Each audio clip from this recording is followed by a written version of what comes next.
Assalamualaikum warahmatullahi wabarakatuh. Perkenalkan, nama saya Malia Solika dengan NIM 2010 1160 27. Di sini saya akan menjelaskan terkait dengan materi salah satu instrumen dari pasar uang syariah dan pasar modal syariah, yaitu tentang SBIS dan Sukuk.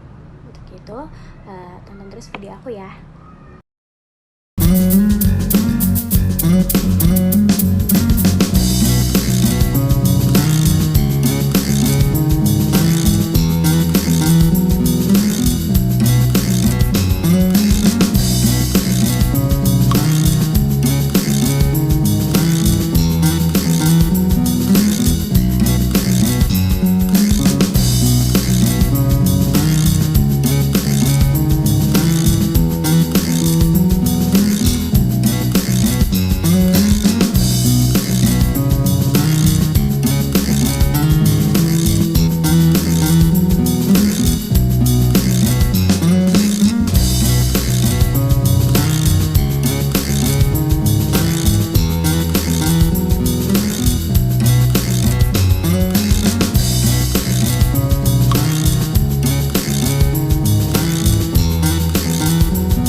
Halo semuanya, sekarang kita memasuki materi suku. Yang pertama ada pengertian dari suku.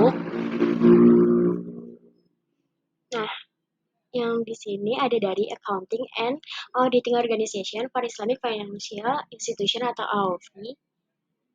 Nah, di mana sukuk ini merupakan sertifikat yang bernilai sama yang mempresentasikan bagian kepemilikan yang tak terbagi atas suatu aset berwujud, nilai manfaat aset, dan jasa atau atas kepemilikan aset dari suatu proyek atau kegiatan investasi tertentu.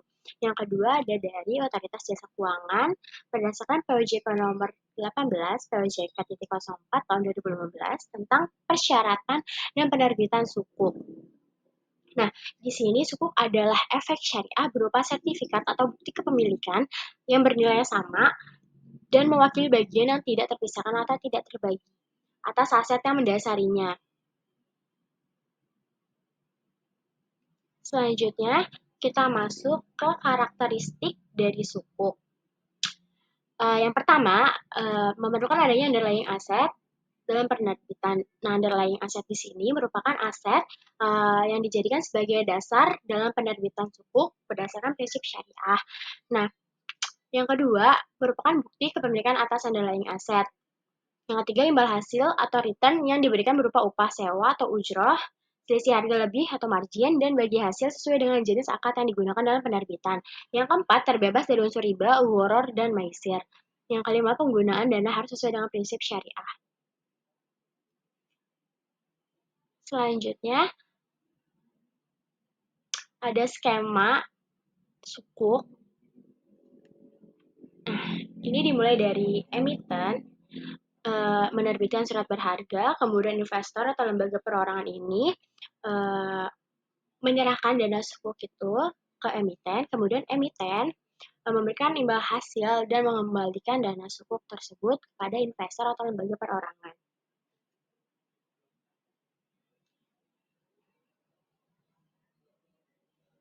Sini ada jenis-jenis sukuk. Yang pertama ada berdasarkan penerbit, ada sukuk korporasi dan sukuk negara atau surat berharga syariah negara SBSN. Yang kedua berdasarkan underlying aset, ada aset backed sukuk dan aset based sukuk. Yang ketiga berdasarkan skema dan struktur akad, Di sini ada sukuk berbasis sewa atau sukuk ijaroh, kemudian ada sukuk berbasis kerjasama, di sini ada sukuk mudharabah dan musyarakah, dan yang terakhir ada sukuk berbasis jual beli, ada sukuk murabahah, sukuk wakalah, sukuk istisna, dan salam.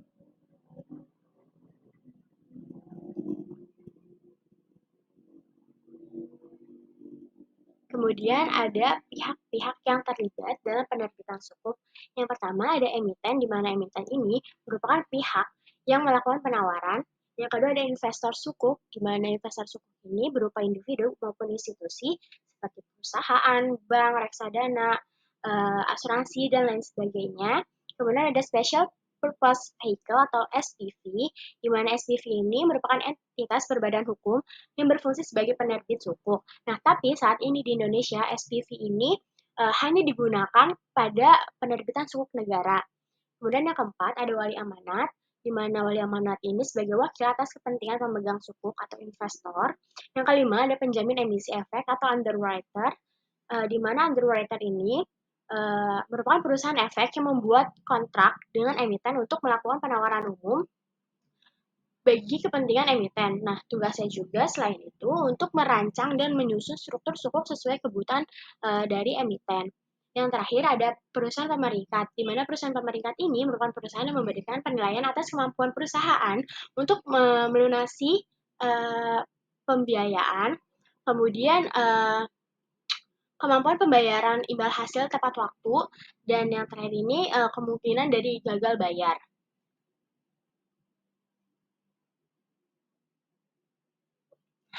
Sekian materi untuk pembahasan sukuk. Kurang lebihnya mohon maaf. Wassalamualaikum warahmatullahi wabarakatuh.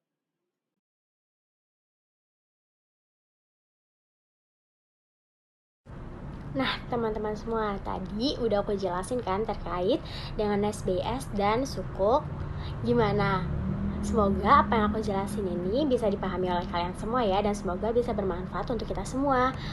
Kurang lebihnya mohon maaf. Wassalamualaikum warahmatullahi wabarakatuh.